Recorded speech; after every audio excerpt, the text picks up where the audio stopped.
start our coverage this hour with CNN's Brian Todd. He's got the latest on the Capitol riot investigation and the urgent manhunt underway right now for that suspect seen in planting pipe bombs up on Capitol Hill. Brian, first of all, what do you learn? Wolf, some crucial new developments today in the investigation. Newly released video shows the brutality of some attacks on police that day. And as Wolf mentioned, there is new information on the suspected pipe bomber. We have to warn viewers this piece contains video which some may find disturbing.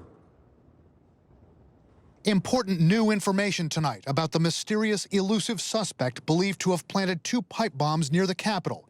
The FBI now says the 2 bombs, found near Democratic and Republican Party headquarters, were placed the night before the attack on the Capitol, between 7:30 and 8:30 p.m. on January 5th.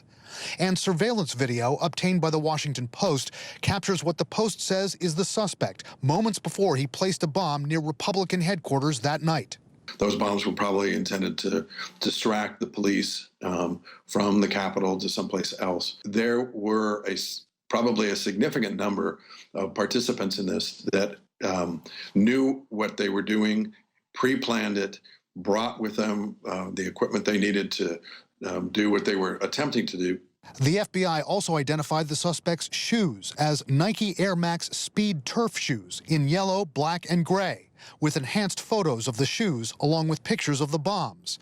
A law enforcement official tells CNN the bombs were 8 inches long, rigged to egg timers and filled with an explosive powder. An ATF official says bomb techs and robots were used to disable the explosives. They set up, it's all downrange, and so only bomb techs can go downrange with the robots. So they set up in a way where eventually we'll use the robot to actually do the disruption. So I believe that's how this particular disruption happened. Absolutely grateful for your service. Meanwhile, on Capitol Hill today, Defense Secretary Lloyd Austin thanking National Guard troops helping guard the Capitol since the riot. Tonight, police body cam video CNN obtained from the U.S. Attorney's Office shows brutal hand-to-hand combat between rioters and officers.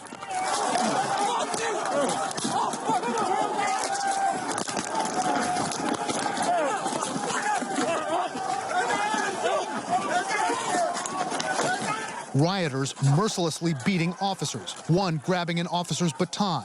This video was played at a hearing for alleged rioter Michael Foy of Michigan, who prosecutors say attacked an officer with a hockey stick. It shows rioters on top of motionless people while Foy and another man assault police. At one point, a man is frantically yelling for help to save what appears to be an injured woman. One former police chief who examined the video with us says it's surprising that more people weren't killed that day. If they're willing to assault the officers like they were, then you have to assume that they are likely to carry out maybe some of the same acts of violence against unarmed politicians. And we have this just in. The House Judiciary Committee Chairman Jerry Nadler has just sent a letter to the acting Attorney General urging the Justice Department to prosecute all the rioters who stormed the Capitol that day. This comes amid reports that justice officials had weighed whether to decline charges against some individuals. Prosecutors had pushed back on those reports, saying they're not ignoring anyone and they continue to charge people. Wolf? I think there's going to be a lot more arrests. All right, Brian, thank you very, very much. Let's turn to some new political developments here in Washington as House Republican leader Kevin McCarthy struggles to tamp down a growing civil war within his own unruly caucus. CNN's Ryan Nobles is up on Capitol Hill. Ryan, it looks like Republican infighting, at least for now, is here to stay. Yeah, well, there's no doubt that there is a Republican identity crisis here on Capitol Hill, and especially as the party attempts to navigate the post-Trump world. And that crisis expected to come to a head during a closed-door meeting here on Capitol Hill next week. Amid rising tensions, House Republicans are set to meet behind closed doors next Wednesday. Members and aides telling CNN they expect the regularly scheduled gathering could turn into a venting session over the impeachment vote 2 weeks ago that's divided the conference. In the aftermath of the Capitol insurrection, some GOP leaders signaled a break with the former president. The president bears responsibility for Wednesday's attack on Congress by mob rioters. Only to reverse course. House Minority Leader Kevin McCarthy flying to Florida for a face-to-face meeting with Trump Thursday and releasing a statement after highlighting the former president's hold on the party. Today, President Trump committed to helping elect Republicans in the House and Senate in 2022. McCarthy said, a Republican majority will listen to our fellow Americans and solve the challenges facing our nation. Despite that show of unity, there are signs of division over Trump's role in the party moving forward. President Trump is going to keep fighting for this country with every breath that he has. Trump loyalist Matt Gaetz traveling to Wyoming to call for the ouster of Liz Cheney, the third-ranking House Republican who voted to impeach Trump.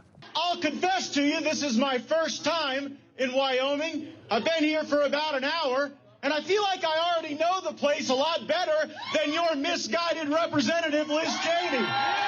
That as newly elected House Republicans draw fresh scrutiny for past controversial statements. Georgia Congresswoman Marjorie Taylor Greene scrubbing her social media pages after CNN uncovered posts indicating support for executing prominent Democratic leaders, and video surfacing of her harassing Parkland shooting victim David Hogg. You guys are being used. That's right. You're being used by the left because you're young. Colorado Congresswoman Lauren Boebert taking to Twitter to criticize Hogg after he wrote that putting up fencing around the Capitol would not address the real threats of Greene and Boebert.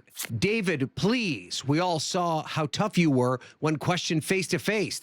Give your keyboard a rest, child. Democrats are calling for Greene to be expelled from Congress or removed from a key House committee. While at the White House today, Press Secretary Jen Psaki said this when asked about Greene. We don't want to elevate conspiracy theories further in the briefing room, so I'm going to leave it at that. But in Greene's district, voters offering their support, a sign of the pressure Republicans are facing when it comes to choosing a path forward. She needs to continue to fight, and I'm behind her all the way. And Marjorie Taylor Greene's antics are spilling out and causing problems here on Capitol Hill. Take a look at this video that Greene posted today on her Twitter feed from the day of the impeachment vote. Criminals. Stop. You know what? Yeah, don't yell at people. Stop being a hypocrite. Now, that was a dust-up between Greene and freshman Congresswoman Cori Bush of Missouri that happened on the day of the impeachment vote in the tunnels between the Capitol and the House office building. Now, Bush is saying that Greene confronted her and verbally assaulted her, so much so that Bush has asked for her office to be moved away from Greene's office in the Longworth House office building. I went over and looked at those two offices today. I can confirm that there were moving boxes out in front of Cori Bush's office. Now, Greene pushing back, saying that it was Bush that started this altercation. But, Wolf, it's just an indication of how this has become a big distraction for all the work that needs to be done here on Capitol Hill. And Kevin McCarthy, the House Minority Leader, is attempting to address it, at least on some level. He tells us that he will meet with Marjorie Taylor Greene here on Capitol Hill sometime next week. Yeah, he's going to have his work cut out. She's also promoted all these really disgusting anti-Semitic conspiracy theories, blaming a Jewish conspiracy for the wildfires, for example, out in California. And it's really disgusting to hear. And as we look back on all of those social media posts that she came up with, they're really totally disgusting. All right, Ryan, thank you very, very much.